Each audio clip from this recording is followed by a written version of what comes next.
दोस्तों, जब दो एटम अकेले ना रह सके और वो इलेक्ट्रॉन को शेयर करके स्टेबिलिटी गेन करे तो उसी को कहते हैं कोवेलेंट बॉन्ड। जब एक पेयर इलेक्ट्रॉन शेयर होता है दो एटम के बीच में तो बनता है सिंगल कोवेलेंट बॉन्ड। जब दो इलेक्ट्रॉन पेयर शेयर होते हैं दो एटम के बीच में तो बनता है डबल कोवेलेंट बॉन्ड।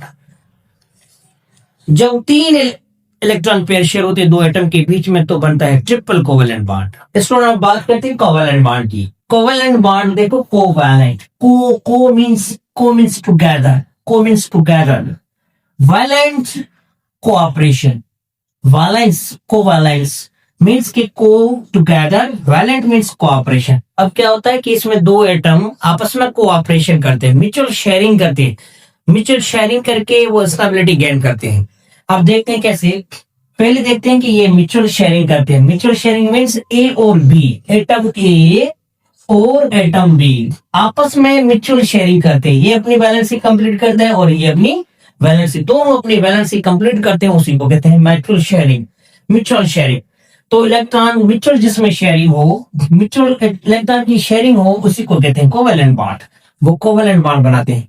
और कोवेलेंट बॉन्ड डिस्क्राइब किया था जीएन लेविस ने, जीएन लेविस 1916 में। और ये था अमेरिकन साइंटिस्ट था,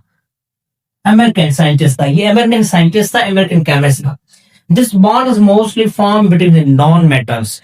और जो कोवेलेंट बॉन्ड होता है, मैं आपको बता दूं कि वो नॉन मेटल के बीच में बनता है मोस्टली। देखते हैं अब, हाइड्रोजन और हाइड्रोजन, जो छोटे एटम होते हैं वो डुप्लेट पूरा करते हैं, जो बड़े मेटल हो जिसके वैलेंसी ज्यादा होती है वो ऑक्टेट कंप्लीट करते हैं, ऑक्टेट जूल।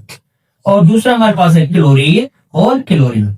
अब देखते हैं इसके आउटर मोस्ट शेल में एक इलेक्ट्रॉन, हाइड्रोजन एक इलेक्ट्रॉन, इस हाइड्रोजन के शेल आउटर मोस्ट शेल में एक इलेक्ट्रॉन।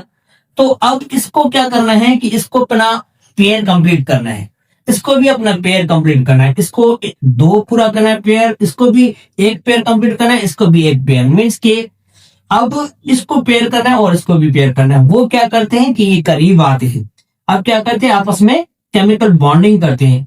तो ये रहा। अब देखो कि इसने एक इलेक्ट्रॉन शेयर किया, इसने भी एक इलेक्ट्रॉन शेयर किया, तो ये बन गया सिंगल बॉन्ड, सिंगल। तो हाइड्रोजन और हाइड्रोजन के बीच में सिंगल बॉन्ड बना के ये बना लिया हाइड्रोजन मॉलिक्यूल। उन्होंने स्टेबिलिटी गेन कर ली। तो ये सिंगल कोवेलेंट बॉन्ड बना के इन्होंने स्टेबिलिटी को बहाल कर लिया।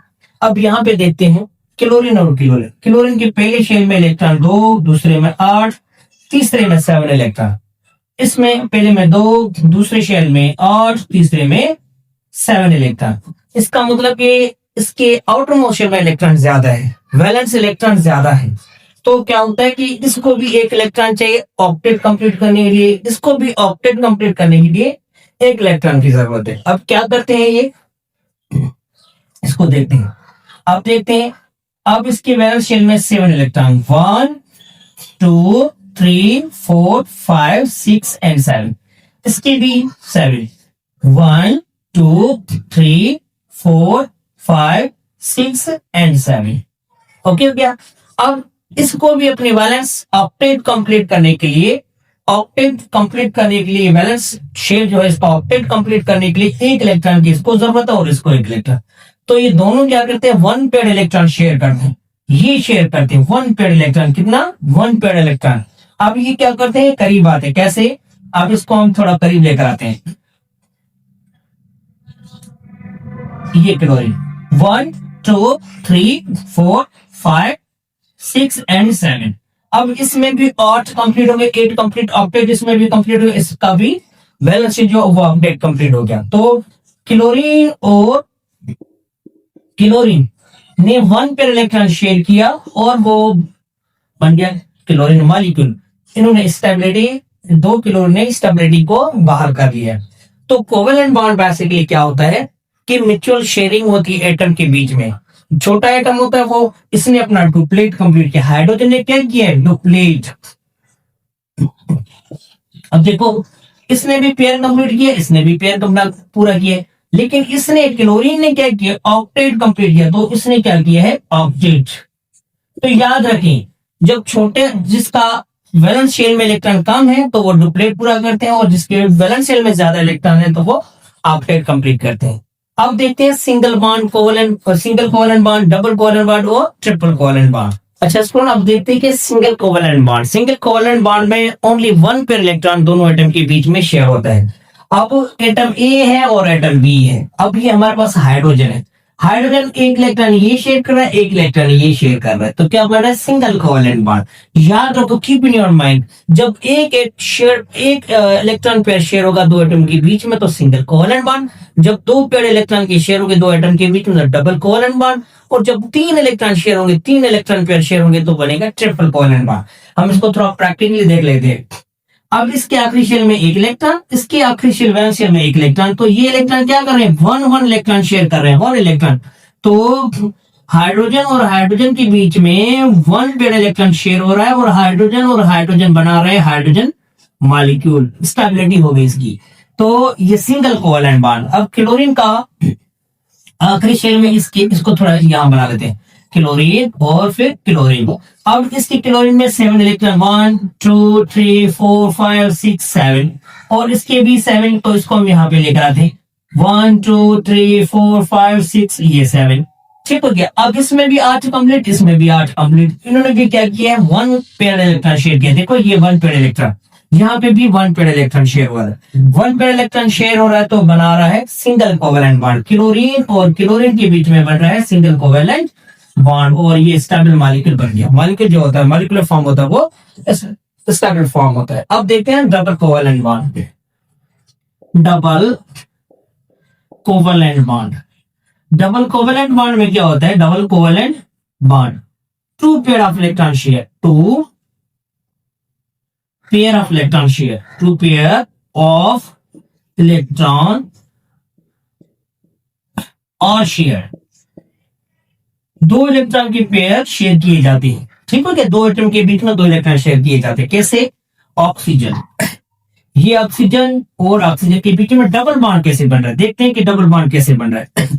ऑक्सीजन का एटॉमिक नंबर कितना, 8, पहले में 2 इलेक्ट्रॉन, दूसरे में कितने होंगे 6, तो इसमें 6 इलेक्ट्रॉन, इसको यहां पे बना लेते हैं ऑक्सीजन, इसको थोड़ा छोटा बना लेते हैं ऑक्सीजन, ये ऑक्सीजन, ये 2 एटम है और ये बन रहा है ऑक्सीजन मॉलिक्यूल। कैसे बन रहा है देखते हैं। आखिरी शेल में दो एटॉमिक नंबर कितना 8, पहले में 2, दूसरे में कितने हो गए, वैलेंस शेल कितने हो गए, वैलेंस इलेक्ट्रॉन 6, 1 2 3 4 5 6, और इसके भी 1 2 3 4 5 और 6। इसको स्टेबल होने के लिए, इसको ऑक्टेट कंप्लीट करने के लिए कितने इलेक्ट्रॉन दरकार है, 2। इसको भी अपने ऑक्टेट रूल कंप्लीट करने के लिए, ऑक्टेट कंप्लीट, इसका जो वैलेंस स्केल है, ऑक्टेट कंप्लीट करने के लिए इसको कितने इलेक्ट्रॉन चाहिए, 2। तो ये से शेयर हो रहा है, ये से शेयर हो रहा है, इसका मतलब कि क्या हो रहा है, इसको हम लेकर आते हैं इधर।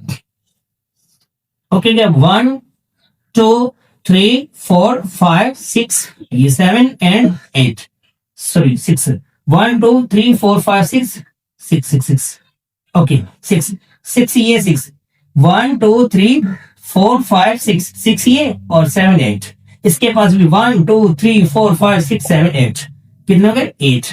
तो 8 इलेक्ट्रॉन इसके पास हो गए, 8 इलेक्ट्रॉन इसके पास हो, तो कितने इलेक्ट्रॉन शेयर हो रहे हैं, 2 पेयर, 1 पेयर और 2 पेयर। जब 2 पेयर इलेक्ट्रॉन शेयर होते तो डबल कोवलेंट बॉन्ड। तो ये बॉन्ड कौन सा बन गया, ऑक्सीजन और ऑक्सीजन के बीच में डबल कोवलेंट बॉन्ड, और क्या बन गया, स्टेबल बन गया मॉलिक्यूल। तो डबल बॉन्ड में याद रखिए 2 पेयर ऑफ इलेक्ट्रॉन शेयर होते हैं, और ट्रिपल कोवलेंट बॉन्ड में बनते हैं 3।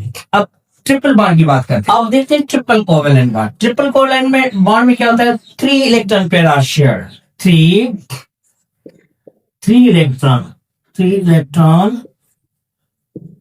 Electrons pair are shared, electron pair are shared, 3 electron pair share होते हैं। कैसे देखें, अब हमारे पास एक सादा सा एलिमेंट ले लेते हैं। ट्रिपल कोवलेंट में 3 पेयर ऑफ इलेक्ट्रॉन शेयर होते हैं और बनाते हैं ट्रिपल कोवलेंट बॉन्ड। अब देखते हैं नाइट्रोजन हमारे पास है, नाइट्रोजन मॉलिक्यूल। अब ये कैसे बॉन्ड बन रहा है, अब यहाँ पे नाइट्रोजन और ये नाइट्रोजन और ये नाइट्रोजन मॉलिक्यूल बनेगा। कैसे बनता है देखते हैं। अब देखो नाइट्रोजन का एटॉमिक नंबर है, नाइट्रोजन का 7, पहले में इसका 2 और दूसरे में कितने हो गए 5, इसका मतलब वैलेंसी नाइट्रोजन की कितनी है 5। तो 1 2 3 4 एंड 5। इसके पास भी 1 2 3 4 और 5। अब इसको ऑक्टेट कंप्लीट करने के लिए कितने इलेक्ट्रॉन चाहिए? 3 इलेक्ट्रॉन, और इसको भी 3। तो 3 पेयर इलेक्ट्रॉन शेयर 1 2 3। तो इन नाइट्रोजन के बीच में 3 इलेक्ट्रॉन शेयर हो रहे हैं, दोनों के बीच में 3 पेयर इलेक्ट्रॉन शेयर हो रहे हैं, तो वो बना रहे हैं ट्रिपल कोवेलेंट बॉन्ड। और ऑक्टेट इसका कंप्लीट, इसमें भी 8 कंप्लीट हो गए। इसको लेकर आते हैं, इसको थोड़ा ऐसे लिखते हैं, देखते हैं 1 2 3 4 5। इसको भी इस तरफ लेकर आते हैं, इस आइटम को 1 1 2 3 4 5। काउंट करो 1 2 3 4 5 6 7 8। इसमें हो गए 8। अब इसमें काउंट करते हैं 1 2 3 4 5 6 7 8। तो 8 ऑक्टेट इसमें भी कंप्लीट हो गया, इसमें भी ऑक्टेट कंप्लीट हो गया। जब ऑक्टेट कंप्लीट हो गया तो ये मॉलिक्यूल बन गया, नाइट्रोजन मॉलिक्यूल बन गया, जो कि स्टेबल बन गया। अब देखेंगे दूसरे वीडियो में, आने वाली वीडियो में हम देखेंगे कि इसकी बॉन्ड स्ट्रेंथ क्या है, कौन सा बॉन्ड मजबूत है और कौन सा बॉन्ड कमजोर होता है, और इसमें क्या वजह होती है कि कौन सा बॉन्ड मजबूत होता है, कौन सा स्ट्रांग होता है, और कौन सा जो कि है वो अनस्टेबल बॉन्ड होता है, उसी को डिस्कस करेंगे। तो काइंडली आप सबको रिक्वेस्ट है कि हमारा वीडियोस अगर आपको पसंद आ रहे हैं, हमारे एक्सप्लेनेशन आपको पसंद आ रही, तो अपने दोस्तों के साथ शेयर भी करें और सब्सक्राइब भी करें।